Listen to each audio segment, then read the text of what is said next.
नमस्कार, मैं हूं रोहित मिश्रा और स्वागत है आपका मेरे चैनल मिश्रा नॉटी में। तो बरमूडा ट्रायंगल के बारे में आज हम जानते हैं। आज फिर ये सुर्खियों में है, दिन ब दिन नई नई थियरी के कारण ये सुर्खियों में रहता है। तो आइए देखते हैं क्या है बरमूडा ट्रायंगल और इसकी नई थियरी जो अभी आई है। अपनी 100 फीट की ऊंचाइयों के कारण किसी विमान जहाज़ को ये जो अपनी चपेट में ले लेती है, लहरें जो समुद्र की होती हैं। तो ये एक नया थियरी जो आया इसका अब की बार, इसके बारे में भी हम चर्चा करेंगे। तो जानते हैं पहले थियरी, जो कुछ पुरानी थियरियां थीं, और क्या है बरमूडा ट्रायंगल। तो आइए देखते हैं इसके बारे में। तो दोस्तों, मैं आपको बता दूं कि बरमूडा ट्रायंगल का ना ही कोई आधिकारिक चिन्ह है और ना ही दुनिया के नक्शे में इसका कहीं पर नाम है, लेकिन अपने खौफनाक इरादों के कारण बरमूडा ट्रायंगल हमेशा सुर्खियों में रहता है। अब बता दें कि बरमूडा ट्रायंगल का नाम डेविस ट्रायंगल भी है, और जो कि 13 लाख स्क्वायर फीट में फैला हुआ है। 1945 में अमेरिका के कुछ विमान, फ्लाइट 19 बमवर्षक विमान थे, 5 विमान जा रहे थे और 14 पायलट उसमें सवार थे। लेकिन इस एरिया में आते ही, ट्रायंगल वाले एरिया में आते ही वो विमान गायब हो जाते हैं और ये चीज़ सुर्खियाँ में आ जाती है।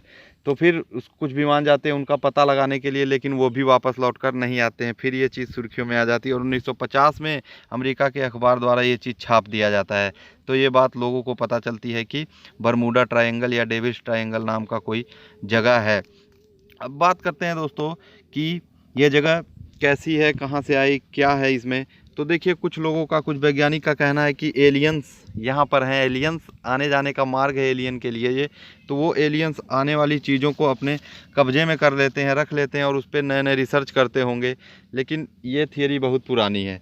फिर कुछ दिन बाद कुछ वैज्ञानिक एक थियरी लेके आते हैं नया, कि अटलांटिस एक शहर था, अटलांटिस नाम का शहर, जो कि यहाँ पे दब जाता है। बहुत सालों पहले की बात जो यहाँ पे दबा हुआ है, और रहस्यमयी क्रिस्टल से ऊर्जा उसको मिलती थी, उस अटलांटिस शहर को।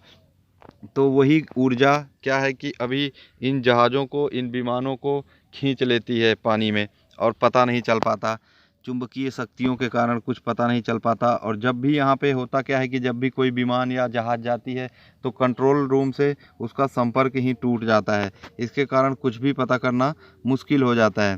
तो ये जो बरमूडा ट्रायंगल है, ये फ्लोरिडा, बरमूडा और प्योर्टो रिको से मिल करके बना हुआ है। यही माना जाता है, यही काल्पनिक, इसका जो चिन्हित किया गया है, यही काल्पनिक एक कल्पना किया गया है बोल लें तो यही बरमूडा ट्रायंगल है। कुछ वैज्ञानिकों का मानना है कि यहाँ पे मेथेन हाइड्रेट्स पाए जाते हैं। तो मेथेन हाइड्रेट, जो कि धरातल के, जो भूस्खलन होता है धरातल के नीचे, ये बुलबुले निकलते हैं मेथेन हाइड्रेट्स के, और ये बुलबुले एयर बम के रूप में होते हैं। और ये क्या करते हैं कि जो जहाज़ है, जो विमान है, उनको अपनी चपेट में ले लेते हैं। होता क्या है मेथेन हाइड्रेट से, कहना है वैज्ञानिकों का कि इससे पानी का घनत्व तो कम हो जाता है, जिससे जहाज़ें डूब जाती हैं।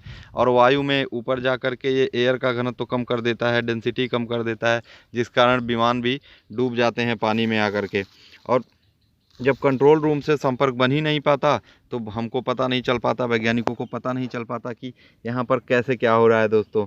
तो कहने का मतलब यही है कि अभी तक इसको लेके कोई ऐसी थियरी नहीं आई जो प्रमाणित की जा सके, या वैज्ञानिकों को कोई भी ऐसा प्रूफ नहीं मिला है जिससे इसको कुछ साबित किया जा सके। कुछ लोगों का तो कहना रहता है यहाँ पर कि कुछ, यहाँ जो अफ्रीका से ले जाए जा रहे थे गुलाम, यहाँ फेंके गए हैं, उनकी आत्माएं, शैतानी आत्माएं यहाँ पर हैं, और वही इन चीज़ों को कब्जे में कर लेती हैं। लेकिन इसके बारे में कोई प्रमाणित चीज़ नहीं दी गई। तो देखिए दोस्तों, कुछ वैज्ञानिकों का कहना है कि ये ह्यूमन एरर के कारण होता है, जो मानवीय गलतियां हैं, जैसे कि जो चालक हैं, चालक दल हैं, वो सही से प्रशिक्षित नहीं हैं, उनका प्रशिक्षण सही से नहीं हुआ है, वो रीडिंग करने में गलतियां कर देते हैं जब इधर जाते हैं तो, या फिर ऑब्जर्वेशन में कुछ गलतियां हो जाती हैं तो डूब जाते हैं। तो अभी जो नया आया, एक नई थियरी, ये सब तो पुरानी थियरियां थी के पीछे बहुत सारे इसमें डूबे हुए हैं जहाज, जो उनको ले लेकर नई नई थियरियां आती रहीं। तो जितनी भी थियरी अभी आपको मैंने बताया सब पुरानी थियरी थी। एक नई थियरी को लेकर के, जो अभी आई नई थियरी, उसको लेकर के अगर देखा जाए तो उसका कहना है, इनमें वैज्ञानिकों का कहना है कि यहाँ पर 100 फीट ऊंची लहरें उठती हैं, 100 फीट ऊंची लहरें उठती हैं, और जिसके कारण जो जहाज़ जाते हैं, जो विमान जाते हैं, ये डूब जाते हैं। यहाँ पर आने के बाद, उन लहरों में, उन लहरों की चपेट में आने के बाद, उन लहरों में आने के बाद ये विमान डूब जाते हैं दोस्तों। तो यही है कारण बरमूडा ट्रायंगल का। लेकिन इसको लेकर के आज भी मतभेद है कि बरमूडा ट्रायंगल है क्या। तो दोस्तों आज का जो टॉपिक था हमारा बरमूडा ट्रायंगल का, आपको पसंद ज़रूर आया होगा। तो फिलहाल आज के लिए इतना ही, और चैनल को सब्सक्राइब करना मत भूलिएगा, शेयर ज़रूर करिएगा, लाइक ज़रूर करिएगा दोस्तों। और अगले टॉपिक को मैं फिर लेकर आऊँगा, एक नया टॉपिक, अच्छा सा टॉपिक जो आपको बेहद पसंद आए। तो फिलहाल आज के लिए इतना ही, चलते हैं, अलविदा लेते हैं। जय हिंद, जय भारत।